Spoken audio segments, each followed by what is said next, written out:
So I wanted to do something a little different.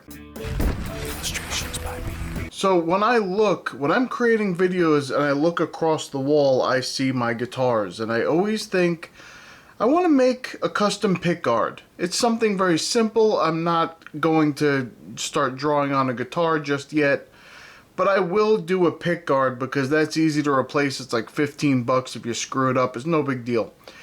This one took a couple of times. I'm going to go through it with you, but it would definitely, I had to do it, and then I didn't like it, and you'll see the whole process. And it definitely inspired me to try new things in the future, maybe some different materials I'm not used to working on. Let's see how this works out. All right, let's get into it. Okay, so right away I just want to point out I hate white pickguards, especially the white pearl pickguard. I think they look terrible. I've never liked it on this guitar, and that was the one I was going to pick to replace right away. I think they look terrible. I don't think any guitar should have that color pickguard on it, especially not this one. It's a bright color. It really shouldn't. So that's the one I wanted to redo, and if I ever do it again, I'm going to redo this same one, maybe a different style, whatever. But I'm going to show you here. I'm just going to take the whole thing apart. This is what I end up with, and what I did was I took a Canva artboard. It's just, I don't really use these that much, so I usually use them for like spare things or experimentation or something like that. So I just took some blue painter's tape, stuck it on the back of the pickguard, stuck it on there, and it worked just fine. Started out with 120 grit, sanded this thing down pretty good, and just made it feel just a little rough, just to scuff it up a little bit. Then I put the Liquitex Basics, the gray gesso on it. And I wanted to add that layer of gesso just so I had like something neutral to paint on, because I really hate that white color, so I didn't want to just fight against it the whole time. I'll just pick a medium tone, gray is good, and put that on there. I probably should have done it very different. I should have used like a black gesso first. You'll see why. But I really should have. And then I just sanded down the gesso with 1000 grit, and I put a couple of coats on. I think I put 3 coats on. That way it covered very well. Everything was fine. It was nice. It worked out very well, and the paint stuck amazingly well. I was very impressed with how that worked. So, and it's just plastic, so I didn't know how well it was going to work, but it worked very well. You'll see here. So I do get a little carried away sometimes with the paint, dripping it on there and just kind of going over and over. And it just makes it a little bit too thick sometimes, but that's okay. Don't worry about that part, because that's not the part that was too thick. When we get to what I'm about to do with this whole background, you'll see how terribly it's not good. When I do the background, what I end up doing is putting it on way too thick. I put on so many layers of color, and I'll show you. This is the thing I was trying to emulate here. I put this up here. I really love how this piece came out, and I wanted to kind of imitate the background with something in front, kind of going from a dark to a light area, and then having the stuff come up. I just thought that was really cool, but I wanted to do it in black and white. I didn't want to use all those colors. It's a very beautiful blue guitar, and I don't want to add all those other colors in there. I could have probably, and it would have been fine, but I wanted it to just be black and white. So I started out, and when I started doing the background, I just started just the black around the edges, and then I started using the same technique that I used on that piece, and it just put the paint on way too thick, for the pickguard anyway. By the time I was done, there was so much paint globbed up on it, and I let it dry in between layers. It's not like it was so much that it would never dry or something. It's just that it was just so globbed up on there. I even tried adding a little bit of blue because I wasn't really liking how the background came out, so I just kind of did a little bit of blue and see if that would add. That just added to the layers and the amount of gunk that was looking like it was on this pickguard. Now, I want to be very clear though. By the time I had this done, I was very happy with it. I was very happy with all of the details and the design, except for how thick the paint was. But I probably would have left it. And then I made one of the biggest mistakes. You'll see that here in a second. But I just want to say that, like I said, I was impressed with how well the plastic took the paint after just sanding it down a little bit and priming it. It makes me want to experiment with more things in the future. maybe different types of material that I want to experiment with. And I'm definitely going to do another pickguard. That was very fun. I probably should have done like a little drawing on it instead, just done completely black cover and then just done some white pen drawing or something like that. But I didn't. I wanted to go for this unique idea that I thought was in my head was so nice and so wonderful. I don't know if it actually turned out so nice and wonderful here. But as I'm winding up on this background here, you see I did put a little bit of that blue in there. And I thought that helped a little bit. I thought that gave it a little bit of pop.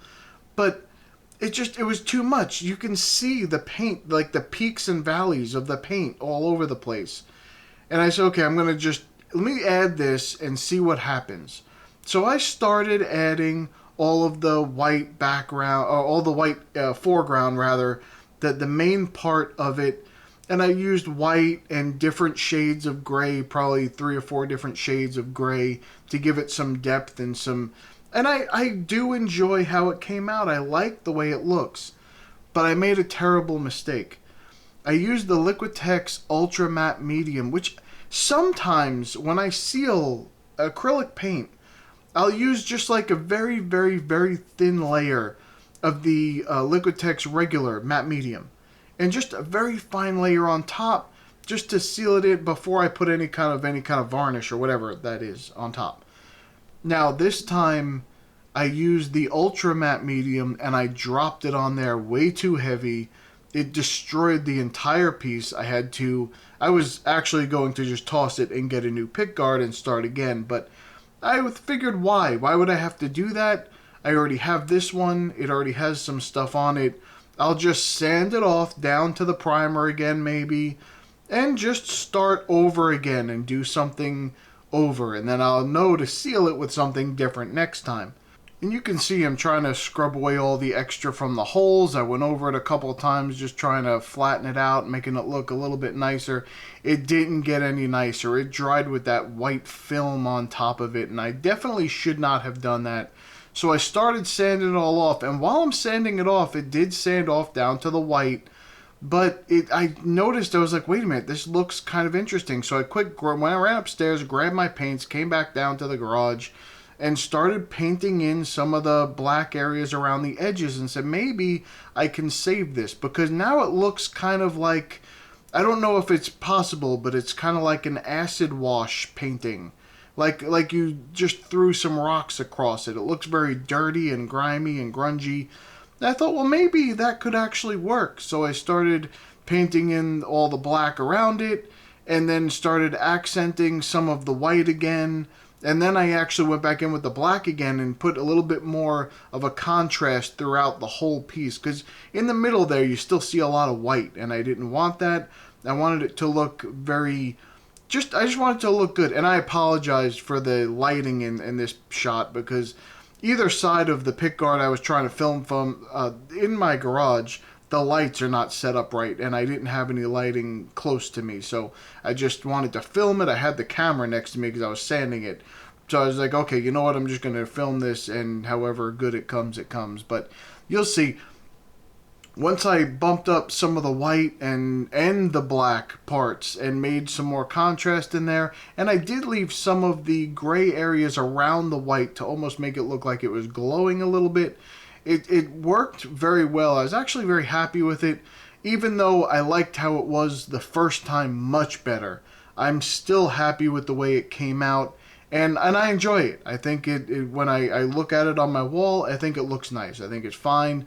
And it makes me want to pick it up and play. Of course, I can't play yet because I didn't put the strings back on yet, because I'm switching everything out. I have the little control plate and the bridge and saddles and the input jack and the switch. I'm making them all black. I bought some black ones, some inexpensive black ones. It's not really much of a downgrade either. It's just many of them are upgrades. So anyway, and then I got to get some black screws to put in all where it is. But when you see the picture at the end, it's not going to have any of that stuff on it yet.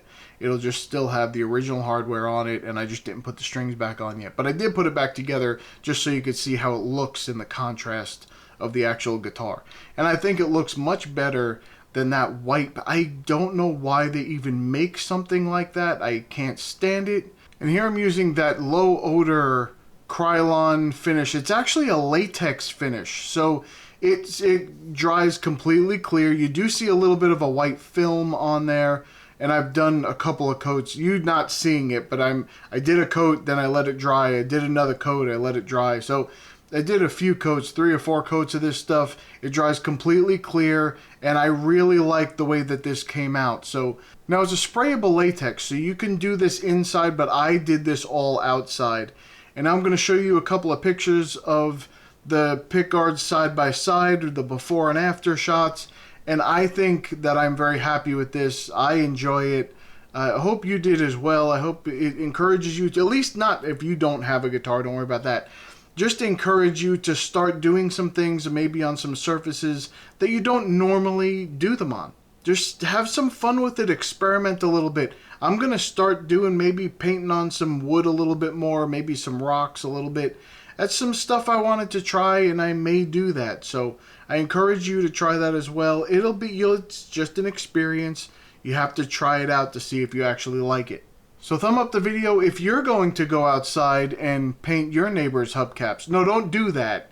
Don't ever do that, because that's the lawsuit waiting to happen, and that's not legal advice. That's just common sense. So, oh, did I say hubcaps? Is that showing my age? I mean rims. You know what I mean. They're rims now. They're not hubcaps anymore. Just don't worry about what I'm saying. All right, that's about it for me. I'm going to go, and I'll see you in the next one.